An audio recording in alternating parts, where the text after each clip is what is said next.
Tá live já. 5h15? Um minutinho só.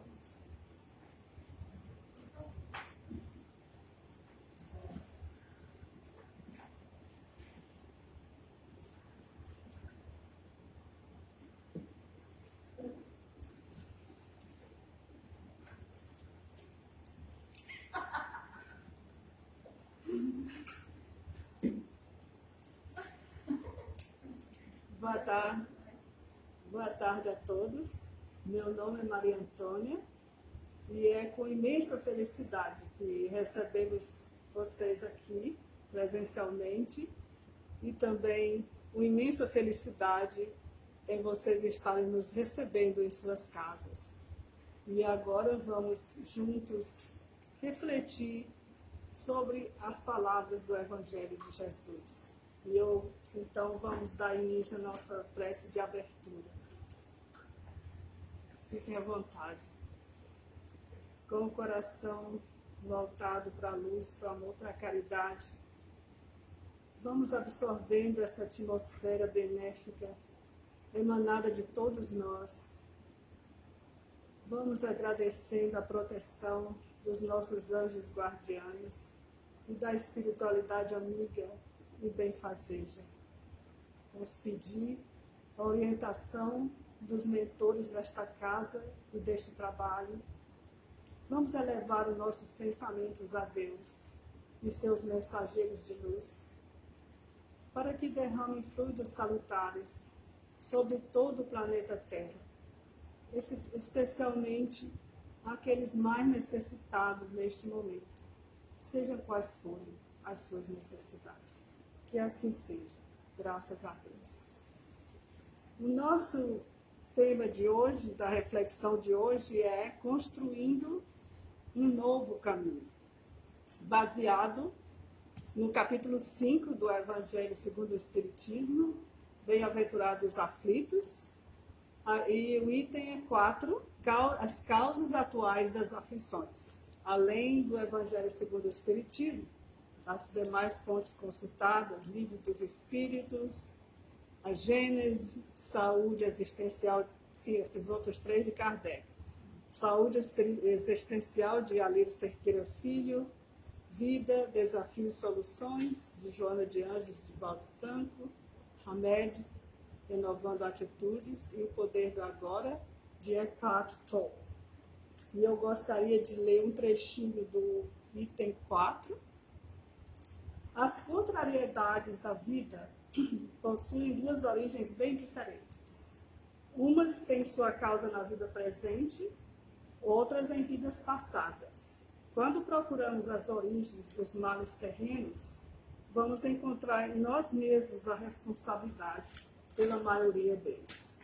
Então, Deus nos deu a mesma destinação para todos nós, a angelitude. Sermos espíritos perfeitos, ou pelo menos relativamente perfeitos.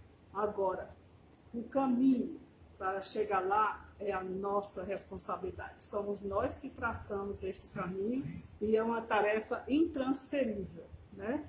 Então, embora sejamos os causadores, né, das nossas aflições, dos males terrenos, é muito reconfortante, né, a gente compreender que também nós somos os condutores da nossa, não só da nossa reabilitação, mas também contribuintes no processo de regeneração do nosso planeta.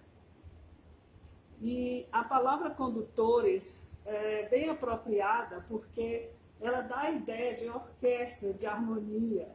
E essa é a nossa tarefa primordial, diária, de harmonização. Que a gente já comece sempre o dia tentando isso, porque não só faz bem que nós harmonizemos os nossos pensamentos, os nossos sentimentos, né? Como também os setores da nossa vida, nosso trabalho, família, amigos, por onde a gente passar, aquela energia vai expandir e vai ajudar. Então, essa é uma coisa fundamental, né? E quando se fala em construir, né? Construir um novo caminho, a gente tem que pensar que a gente tem que ter um propósito, tem que ter um sentido, a gente tem que saber onde que a gente quer chegar. Porque, do contrário, nós não seremos mais os condutores, né? Nós seremos conduzidos, e mais assim pela sociedade, é uma vida de fora para dentro, né? Quer dizer, nós não estamos no leme, nós estamos tentando viver a vida inconsciente, quer dizer, o nosso subconsciente está direcionando a nossa vida. Então, dessa forma, a gente não, como é que se diz? A gente não vai, por exemplo, se eu quero mudar a minha vida, traçar uma nova rota, eu tenho que mudar aquela narrativa interna. Porque se eu não mudar a narrativa interna, mesmo que eu faça assim, coisas, por exemplo, se eu decido, eu quero mudar, quero fazer um novo caminho, aí eu mudo de país, eu mudo, né, troco relacionamento, mudo os amigos, né, mudo a profissão, trabalho, não tudo de uma vez, gente. Eu estou falando uma coisa ou outra, pessoa, mas isso ficou na superfície, talvez. Porque se a gente não investir na nossa autoconscientização, autoconhecimento, o que é que vai acontecer? Acontece muitas vezes que, depois de um certo tempo, você vê que a pessoa volta àquele denominador comum. Né? Volta, parece que começa a acontecer, a pessoa diz assim, uai, o que é que está errado comigo? Por que está acontecendo tudo de novo? Eu consegui este relacionamento e aí já está tudo dando errado de novo, né? A pessoa está fazendo isso, fazendo aquilo. Então, é que nós precisamos, né, fazer essa mudança de dentro para fora, né? Sempre a partir desse princípio. E saber, como eu disse, onde é que a gente quer chegar. Senão, a gente até lembrei esse diálogo da Alice, né? Alice no País das Maravilhas, com o gato na árvore, né? Que ela diz assim, ela está perdida, não sabe para onde ir, e ela diz assim, pode me dizer qual o caminho que eu devo tomar? Aí o gato na árvore diz assim, isso depende muito do lugar para onde você quer ir. Aí ela diz assim, eu não sei para onde ir. Então ele diz, se você não sabe para onde ir, qualquer caminho serve. Então, quer dizer, agora é o seguinte, né? Cada um de nós está numa curva de aprendizado próprio. Nós vamos ter incertezas. Nós vamos muitas vezes sentir que nós estamos numa espécie de encruzilhada, não sabemos, né? Então, isso faz parte do aprendizado. E eu gosto muito do que o Hamed, né, no livro Renovando Atitudes, que ele diz assim, desculpa, também os caminhos inadequados que tomamos ao longo da vida são parte essencial na nossa educação. A cada tropeço é preciso aprender, levantar novamente e retornar à marcha. Que canta sabedoria em tão poucas palavras. Eu teria que falar todo um papel desse aqui. Muito sábia, né? Essa aprender, né? Levantar novamente e retornar à marcha. Quer dizer, quando ele usa esse levantar novamente, está já dizendo que não é a primeira queda. Nós vamos cair. Muitas vezes, talvez. E aí, o que é que vai nos dar forças para a gente levantar, né, e retornar à marcha? Então, é o seguinte, em princípio, né, a primeira coisa, o primeiro socorro vai ser a fé e a esperança, porque esses são sentimentos inatos em todos os seres humanos, né? E depois as outras virtudes que a gente vai colocando, fortalecendo em nossa vida como alicerces, né? Então, algumas vezes, acontece da gente ser testado de forma assim, massiva, né? Acontece assim, uma coisa de grande impacto, que faz com que a gente tenha, assim, por exemplo, vamos dizer, você tem um diagnóstico devastador, que a pessoa não tinha nem ideia que estava acontecendo, né? Tem uma perda, Quer dizer, porque pode ser ou de âmbito, ou no individual, ou no coletivo. Quer dizer, o coletivo pode ser também uma coisa assim, como a pandemia, né? Então, isso faz com que a gente, às vezes, fique pensando, a pessoa tem que se reestruturar, tem que processar aquilo, porque aí nosso ponto de equilíbrio ficou assim, abalado, as nossas referências, a gente tem que se achar, né? Porque, como a pessoa diz, a pessoa ficou sem chão, né? Então, mas é o seguinte, haverá coisas que a gente não pode, porque não depende só de nós, né? Nós não vamos poder modificar aquilo. Mas o que nós podemos fazer? Nós podemos ressignificar a nossa maneira de lidar com aquilo. E aí, sim, nós teremos o fato da gente poder levantar, né? A gente aprender, levantar e retornar à marcha. E eu me lembrei também dessa história da gente ficar assim, completamente desestruturado, com o senso de impotência, que nós não somos mestres e senhores no nosso destino. Eu me lembrei da música do Chico Buarque, Roda Viva, que é só um refrão, né? Eu sei que essa música foi escrita mais por questão do contexto político da época, mas ela é tão poética, simbólica e bonita que você pode ajustar e colocar onde você quiser. Então, eu usei só esse refrão, né, que diz: a gente quer ter voz ativa no nosso destino mandar, mas eis que chega a roda viva e carrega o destino para lá. Né? Então, é essa a sensação que a gente tem, porque a própria roda viva é uma palavra que já dá uma ideia de algo, um movimento incessante, massivo, né, que chega para nós. Mas é o seguinte, a Joana de Ângeles diz assim, né, que em tudo a gente tem que procurar a lição oculta que está lá. Todo acontecimento traz em si uma mensagem que é para o nosso aprimoramento. Né? Então, é o seguinte, uma outra base de sustentação, nós estamos falando dos alicerces que nós temos que criar, construir, para que a gente possa assegurar que o nosso caminho, a edificação que nós estamos fazendo, não seja aquela sobre a areia, e sim sobre a rocha, né? Que não vai, a primeira lufada de vento, a primeiro revés, a primeira coisa que chega vai nos desestruturar. Então, uma base muito importante é o amor. O amor no sentido do amor a si, né? O auto-amor, o amor ao próximo, o amor a Deus, o amor à natureza. Sempre tendo como referência a regra áurea de Jesus. Fazer ao próximo que gostaria que fizessem a si. Né? Então, no Evangelho de Mateus, né, Jesus faz esse convite, que ele diz assim: vinde a mim, todos vós que estáis cansados e oprimidos, e eu vos aliviarei. E outro trecho lá ele diz: aprendei comigo, que sou manso e humilde de coração. Quando Jesus diz, vinde a mim, ele não está só querendo dizer que a gente vai ao Mestre Jesus para ele resolver fazer o nosso trabalho, né? Do que a gente só esperando passivamente.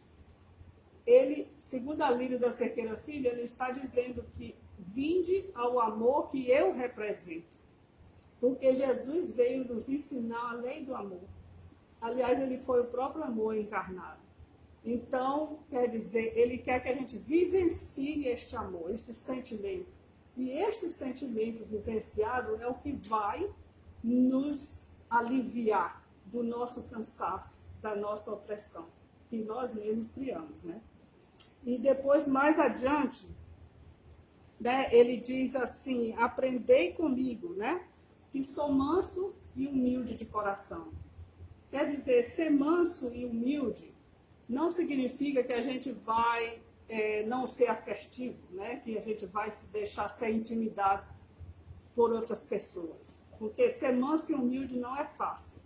É mais fácil a gente partir para a agressão, a intimidação, a ameaça e outras coisas. Mas ser manso e humilde significa que nós vamos criar mais aceitação, não só para com nós mesmos, mas com os outros, né? A gente vai criar mais paciência, né?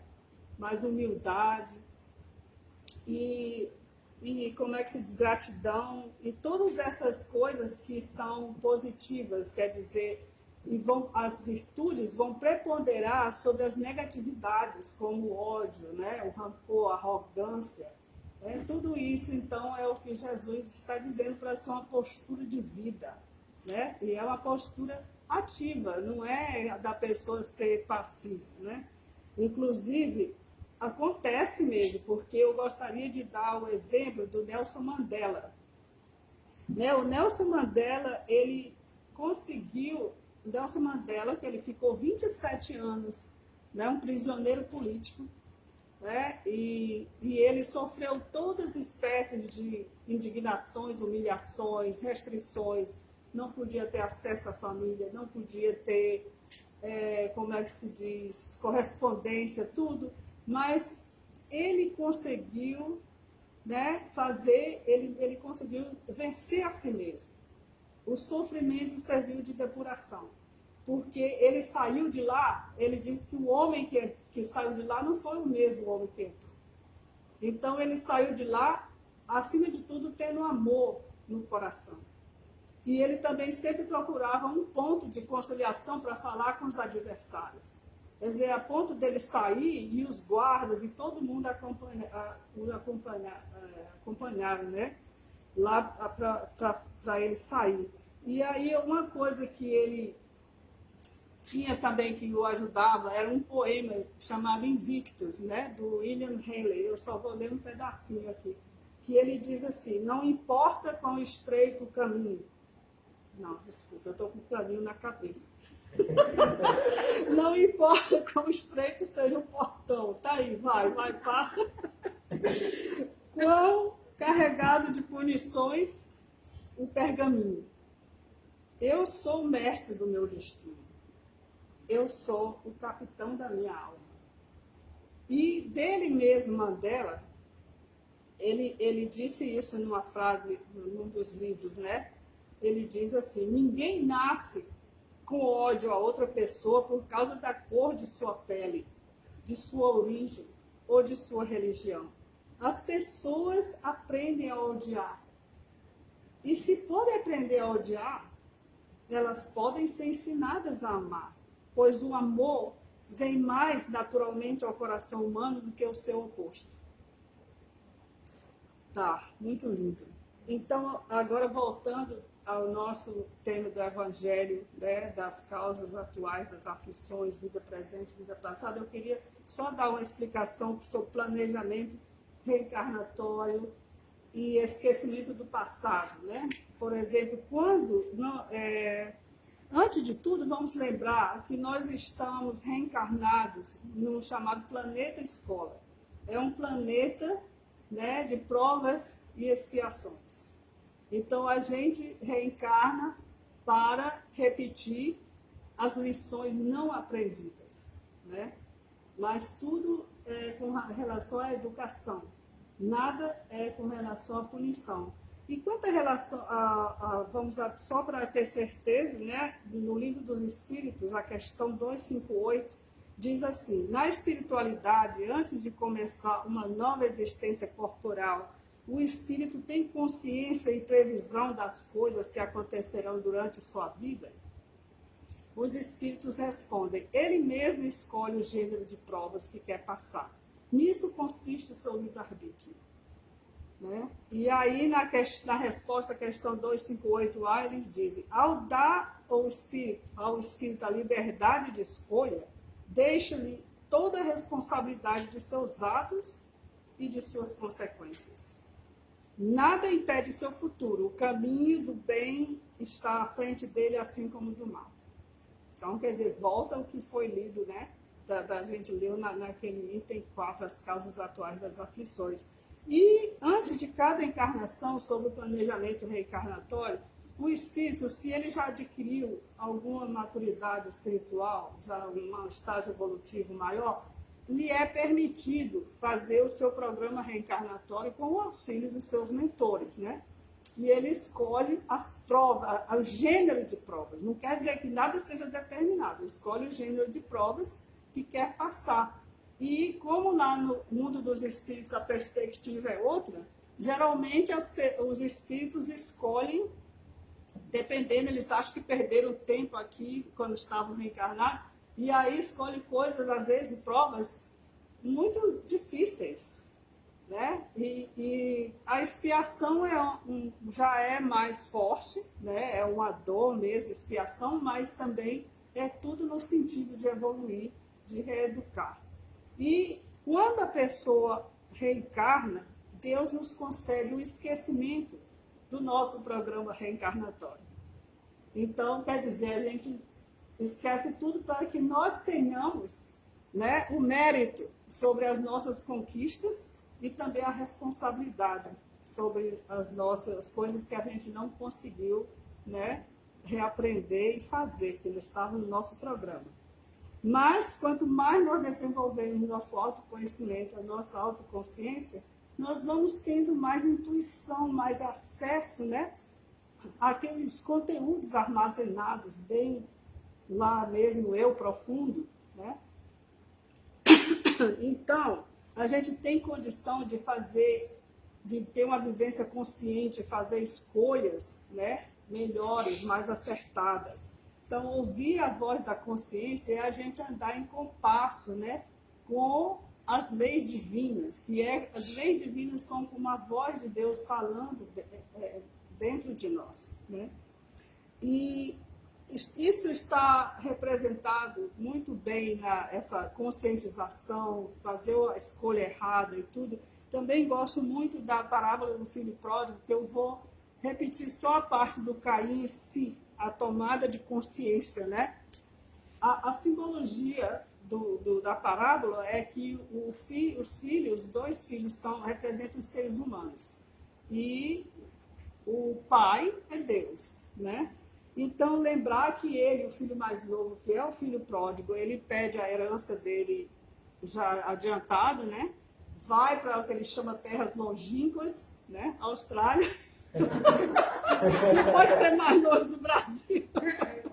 Aí ele chega lá, comete todo tipo de excesso, gasta tudo, perde, entra em penúria, né? Entra em sofrimento, não só material, né? Espiritual, emocional, mas aí ele tem essa coisa, esse gesto maravilhoso. Ele começou a entender que lá onde ele estava, tinha tudo que era bom. Ele se distanciou, né, do amor dali, e ele tem a humildade de voltar e pedir perdão, assim, não só para dizer porque voltou para o pai, porque vai acolher, mas ele queria fazer a reparação, porque isso é a reabilitação, é isso que é esperado da gente, né? E aí ele também fala assim: pai, pequei contra o céu, pequei perante ti contra o céu. Isso é outra coisa, que essa palavra pecado eu já expliquei, ela foi muito deturpada na época da Idade Média, que ficou sendo assim uma coisa da pessoa causar culpa e tudo. A Lília da Cerqueira Filho diz que a palavra pecado significa, ela deriva de uma palavra grega chamada amártia, que basicamente quer dizer errar o alvo, errar o caminho. E foi isso que ele fez, ele errou o caminho, né, reconheceu, pediu perdão e voltou para a casa do Pai. Lembremos do que Jesus disse, né? Ninguém chega ao Pai senão por mim. E se você substituir a palavra Jesus por amor, que ele foi, ninguém chega ao Pai senão por amor. E para desenvolver esse estado de conscientização, né, o caminho é o do aqui e agora, né? Então, a vivência do momento presente. E Allan Kardec diz que Deus vive no momento presente. Tanto que no livro A Gênese, a página de rosto, ele diz assim, que para Deus o passado e o futuro são presentes. E aí, vindo para o mundo, para a época atual, eu gostei muito de ver esse autor do livro O Poder do Agora, Eckhart Tolle. né, que ele nos ensina também que o presente é tudo que nós temos, como nós sabemos. Que a gente faça do presente o foco da nossa vida. Que ao invés da gente fazer uma visita rápida ao presente, não, que nós não façamos uma visita rápida ou ao futuro ou ao passado por uma questão de prática da vida, porque a gente precisa fazer planejamentos, mas que o presente, o foco, seja esse, né? E Eckhart Tolle, o que eu gosto é porque ele realmente vivencia o que ele diz, né? Porque, embora o livro dele não seja autobiográfico, mas na página introdutória ele diz, né, que ele, até os 30 anos, ele era extremamente ansioso, sofria de depressão e tinha fortes tendências suicidas. Então, ele diz assim, porque ele não é assim, nem filiado a nenhuma crença, nem filosofia, mas em quase todos os seus livros eu tenho visto que ele cita Jesus, Buda, porque inclusive ele só entendeu o que aconteceu com ele depois que ele começou a ler sobre espiritualidade, falar com mestres espirituais, porque ele teve uma madrugada, um ataque de pânico, e esse ataque de pânico virou assim que ele chegou num vácuo, num vórtice de energia, ele já não sabia o que estava acontecendo com ele, e só ouvia aquela voz dizer, não resista. E aí ele se entregou, e ele disse que no dia seguinte ele era outra pessoa. E ele mesmo diz assim, que hoje em dia, quando ele fala daquela pessoa, ele não reconhece quem era, né? E eu achei super interessante que no capítulo 8 do livro, que ele fala sobre a salvação está no aqui e agora. Então ele diz assim, a verdadeira salvação é satisfação, paz, vida em toda a plenitude. É ser quem somos, sentir dentro de nós o bem que não tem opositores, a alegria de ser que não depende de nada que esteja fora de nós. Não é sentida como experiência passageira, mas como uma presença permanente. Na linguagem dos que creem em Deus, é conhecer Deus, não como algo externo a nós, mas sim como a nossa essência mais profunda. Olha que coisa linda, vinda de uma pessoa que não é nem espírita, nem católico, nem nada. Então, gente, já estou chegando para o final. Então, na jornada de construção do nosso novo caminho, uma parte fundamental é a busca da paz interior. Essa é a chave, é o portal para a nossa saúde. Como nós começamos a falar de harmonização, no princípio, a busca da paz interior é a que vai nos dar saúde, né, física, mental, espiritual, que as nossas células estão constantemente lendo as mensagens que vêm, né, para elas e agindo de acordo.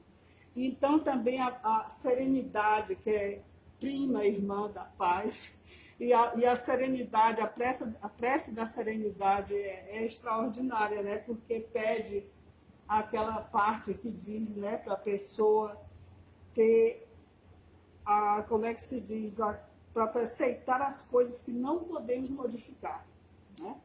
E para poder aceitar as coisas que não podemos modificar e ter coragem de mudar aquelas.